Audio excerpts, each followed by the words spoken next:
और फिर आप सेम उसी तरीके से जब पीसीआर 0.25 0.35 या फिर 0.45 जैसे कि इस बार भी हुआ कि मार्केट यहाँ से टर्न करा लेगा, अदरवाइज मार्केट को थोड़ा-सा और नीचे लेकर आते हैं, इस लेवल तक या इस लेवल तक और फिर यहाँ से एक बाउंस बैक दिखाते हैं। तो इसीलिए मार्केट में चार्ट हमेशा ऊपर फिर नीचे, फिर ऊपर फिर नीचे, क्योंकि ये जो पीसीआर है ये बार-बार एक बार जाएगा 1.5 तक, 1.6 तक, कई बार ऐसा भी होगा कि 1.2 से ही इसको रिवर्स करके फिर नीचे की तरफ लेकर आ जाएँगे, फिर ये पीसीआर नीचे आता है 0.3, 0.25, 0.4 और फिर इसको ऊपर, इसीलिए यहाँ पर चार्ट हमको ऊपर नीचे बनते हुए दिखते हैं। ये मेरा पर्सनली ऑब्जर्वेशन है।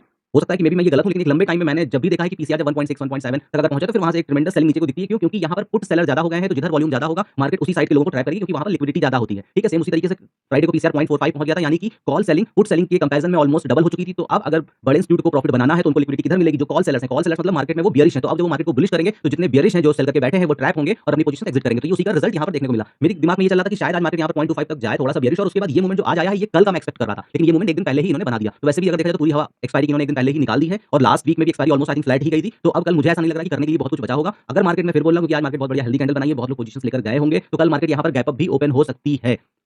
तो उस कंडीशन में फोमो में ट्रेड ना करिएगा। मैं कहता हूं कि 20 ट्रेडिंग सेशन होते हैं, 22 ट्रेडिंग सेशन होते हैं, उसमें से अगर आप अपने हिसाब के 10 ट्रेडिंग सेशन में भी बढ़िया प्रॉफिट बना लेते हो, बाकी के जो 10 ट्रेडिंग सेशन हैं आपके, उसमें आप छोटे लॉस लेते हो या फिर आप एट कॉस्ट पर निकलते हो, तो भी आप ग्रेजुअली धीरे-धीरे जाकर देखोगे कि आप बहुत बढ़िया प्रॉफिट बनाने लगे, आप प्रॉफिटेबल हो जाओगे। और धीरे-धीरे जब आपका एक्सपीरियंस, आपकी लर्निंग इसके साथ बढ़ती जाएगी, तो यही 10 के कब 11 होंगे, कब 12 दिन होंगे और कब 13 दिन होंगे। 20 में 20 दिन कभी किसी के नहीं हो सकते हैं। अगर जो बोलते हैं, मैं आज तक कभी ऐसे बंदे से नहीं मिला जो ये बोले कि मैं 20 के 20 दिन प्रॉफिटेबल रहता हूँ, और मैं उसी के हिसाब से आपसे बात करता हूँ कि अगर आप धीरे-धीरे करके अपनी एक्यूरेसी को 11 दिन, 12 दिन, 13 दिन, 14 दिन तक लेकर चले गए, तो भाई साहब ये बहुत बढ़िया नंबर है। यहाँ पर लोग बड़ी-बड़ी कैपिटल अपनी बिल्ड कर लेते हैं, और इससे ज़्यादा एक्यूरेसी के लिए आपको नहीं भागना चाहिए। ये समय के साथ अपने आप अपडेट होती जाएगी। आपको सिर्फ अपनी कंडीशंस पे ट्रेड करना है और डिसिप्लिन को फॉलो करना है। जब आप अपनी डिसिप्लिन को फॉलो करोगे तो आपकी साइकोलॉजी ऑटोमेटिक मेंटेन होती हुए चली जाएगी।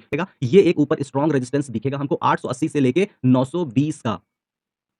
तो अब यहाँ पर देखते हैं कि मार्केट किस तरीके से यहाँ पर काम करती है। सेम नीचे है 534 से लेके 520, या फिर ये इसी जगह पे मार्केट ने सपोर्ट भी लिया है आज, तो ये एक लेवल भी यहाँ पर सपोर्ट हो सकता है। यानी कि हम बोले तो 520 से लेके 535 तक इस जोन पे अगर मार्केट सपोर्ट बनाकर और फिर ऊपर की तरफ निकलती है, या मार्केट कल गैप डाउन पहले ओपन होती है, और फिर यहाँ पर अगर आपको बाइंग की कंडीशंस दिखती है 534-35 पे तकरीबन 9:30-10 बजे के बाद, अर्ली मॉर्निंग में कभी भी आपको ऑप्शंस में ट्रेड लेने के लिए नहीं बोलता हूँ।